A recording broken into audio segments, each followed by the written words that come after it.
We begin with a traffic nightmare in Raleigh that caused people to miss out on last night's Chris Brown concert at Carter-Finley Stadium. Thanks so much for joining us here for the news at 6. I'm Lauren Johnson. Hi, everyone. I'm Steve Daniels. Yeah, a lot of people taking to social media today. Some saying they were stuck in traffic for 3 hours last night. Others saying they turned around in frustration and decided to go home. Dozens of people, in fact, commenting on the ABC 11 Facebook page, many of them blaming the problem on the infrastructure around Carter-Finley and the Lenovo Center. And the situation may be compounded tomorrow and on Friday night as well, when singer Billie Eilish brings her 2-night tour to the Lenovo Center.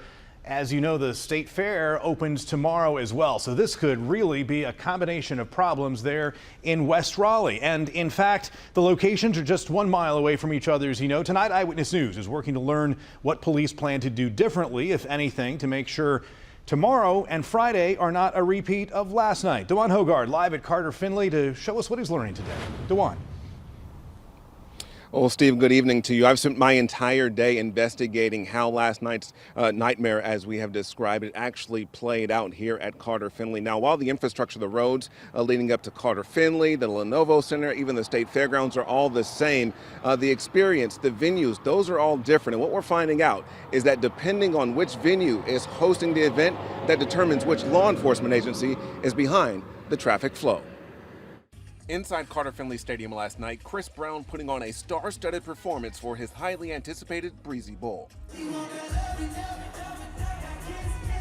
However, outside the venue, thousands of concert-goers frustrated and furious due to the traffic and parking fiasco, in which organizers say was developed and executed by NC State. I'm very familiar with how the traffic patterns go in that area during the state fair. None of this was happening. So my mind was twirling, like, why this time? What's happening? Crystal gave herself plenty of time to get to the stadium, but didn't make it to her seat until the end of the concert for a show that started at 7. We could not find a parking space until 10:15 that evening. And so once we found a parking space, we were able to walk in and catch like maybe the final 20 minutes of the concert. Fans on social media telling me, quote, "I've never been to one that had traffic orchestrated so poorly." Another user, "Something's got to change. Raleigh is growing too fast." I highly recommend Carter-Finley not host an event like this ever again. They're not equipped. Others, such as Amber Robinson from Raleigh, didn't make it in, trapped outside in traffic. I always think about is how easy is it going to be for people to come and go.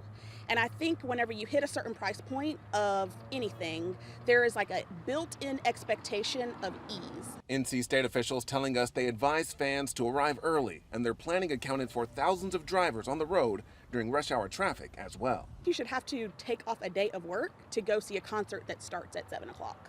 I don't think you should have to go and wait at a venue for 5 hours for a concert to start just so that you can avoid traffic. And we've also reached out to the city of Raleigh, as well as the Raleigh Police Department, and even the NC State Highway, the North Carolina Highway Patrol, that is, for their involvement or not in last night's debacle. Now, NC State Police, they tell me that they will undergo a comprehensive review to take a look at what happened here last night for improvement for future events.